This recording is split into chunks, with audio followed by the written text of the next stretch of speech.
Welcome to PowerPoint Project 11. This is video 3.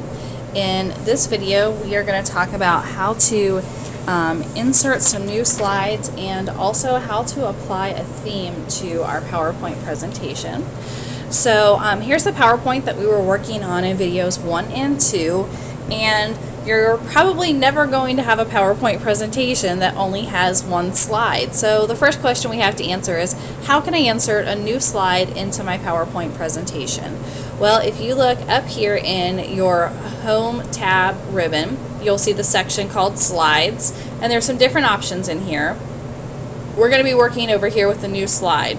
And as I hover over it, you'll see that there are actually two options, and you'll see them kind of highlight there in the orangish goldish color.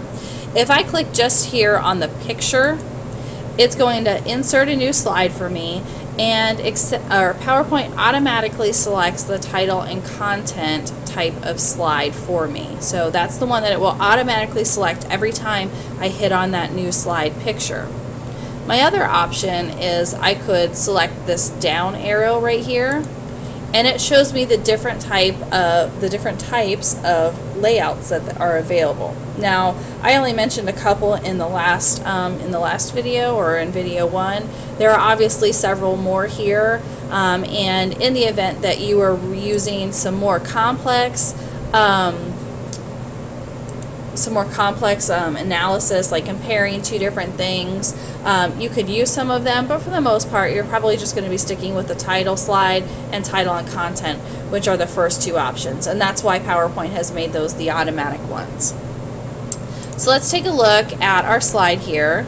So let's say being successful in class is going to be our title, and I'm ready to work down here in my bulleted list. Now we can make this bulleted list a multi-level list, and we just talked about multi-level lists in our Word project where we created an outline. So let's say the first item is getting to class.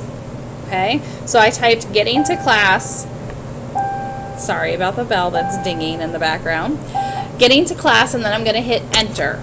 Now Excel automatically makes the next line one of those level 1 levels. So I actually want this to be a subpoint of getting to class. So there are two things that I can do to demote my level. Demoting the level is simply indenting it in some. So like I said, there's two choices. I could hit the tab key on the keyboard, which I'm going to do now. You can't see me doing it, but you can see that the screen has changed, and I have moved in a level, and the bullet icon has changed. I'm going to undo that to show you the other way that you can demote the level is the same way that you did in Word, and that's by coming here to the paragraph section and finding the increase indent or increase list level, and that moves it in as well. So getting to class, so I'm going to say come on time, and now when I hit enter, it continues to make that a level 2 item. So I'm going to say come to class on time and with your materials. I'm going to hit enter, and now let's say I am ready to go back to a level 1. Well, what can I do to get back out to level 1? Once again, there's two different things that you can do. The first is to hit the shift, hold the shift, and tap tab on the keyboard, which I just did. And you'll see that it moves it back out to level 1. I'm going to undo that.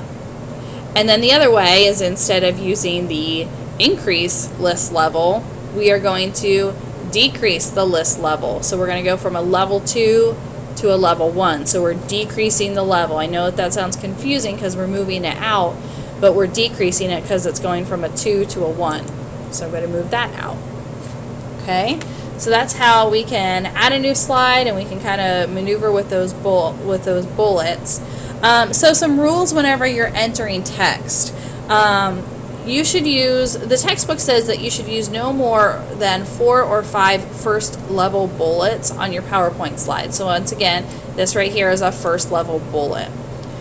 You can use incomplete sentences. So if you look at my document right now, I haven't used a complete sentence in any of this really. And that's okay, because PowerPoint is a presentation. It's not a Word document. It's not, we don't use it to display on the screen so that we can read from it. Your viewers of your presentation can read themselves. So they don't want something to be read to them. It's simply something to help your audience keep track and stay with you.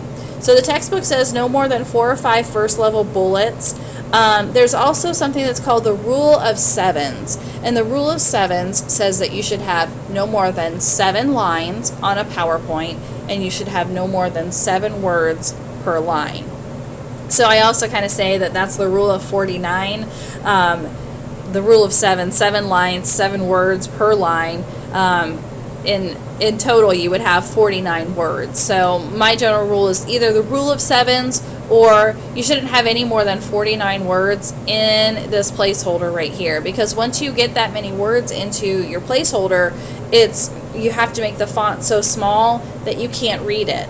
And a presentation, as I said, this is not a Word document. We're not putting a paragraph here so that our viewer can read it. It's simply a way for them to keep up with us and give them a point of reference while we're presenting information. So that's something to think about. Automatically linking hyperlinks is something that PowerPoint will also do for you. So at the end of your PowerPoint, you're going to be asked to put in a source slide. So I'm going to go ahead and enter in a new slide. I'm going to title this Sources. And for my first source, I'm going to use Edmodo. So I'm going to type edmodo.com and hit enter. And you'll see it automatically links it for me. All I have to do is type in my web address, and it will create the hyperlink. A hyperlink is where you'll see this little thing right here. It says undo a hyperlink. If I were to click or hold shift and click on this during the presentation, it would actually take me to that website. That's probably something that you're not going to be doing anytime soon, but I'm sorry that I keep saying Excel. PowerPoint does automatically link your hyperlinks for you. Okay, so we are almost done with our PowerPoint. We've put in several slides. Hopefully you have more than 3, which is what I have right now. But so we've got several slides going on, and now we are ready to apply a theme. A theme is simply color coordinated formatting. So it selects the fonts for you, it chooses colors, it makes a background or a color or a design for the background, and it makes everything coordinate together. So everything matches, or the colors match in some way, and it makes our presentation look professional. To apply a design or a theme, you're going to go here to the Design tab, and they are located in the Themes section. So here are the themes that I've got installed on my computer, and I can click on the down arrow to scroll through them, or I can click on this down arrow with the line and it just shows them all to me. Now I'm going to have to scroll because I actually have quite a few downloaded here on my screen. So as I scroll through these, you'll see the live version appear there in the background, and that just kind of shows you what it would look like if you had really selected this theme. So let's quickly select one. Let's pick that one. Okay, so if I come up here back to the beginning, you'll see that my title slide has a different layout and a different look than my title and content slides. And I can view all of the different layouts by coming back here to my Home tab, and if I click on New Slide again, you'll see that like section header has a very different look to it than the title slide. So let's say I want to insert a section header here. That's what the section header would look like instead of the title and content. This is the end of video 3. At this point in time, you are ready to go to your textbook and work on the applied activities on pages 271 to 274 and also on 275. So this video covered objectives 3 and 4 on your study guide. And if you have any questions, you can see me in class.